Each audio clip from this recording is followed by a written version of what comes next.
salt and 2 lemons. First of all, we have to pour water in both the glasses.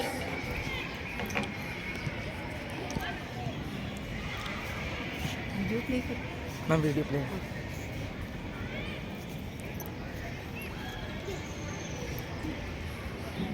Now we have to put 1 lemon in one of the glass. So here we can see that the lemon sinks in the water. Now we have to add some common salt in the another glass and mix it well.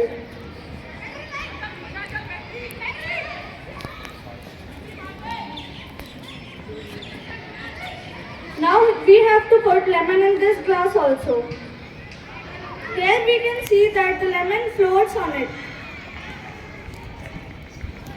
As a result, we found that the things with lesser density floats in the water while the things with higher density sinks.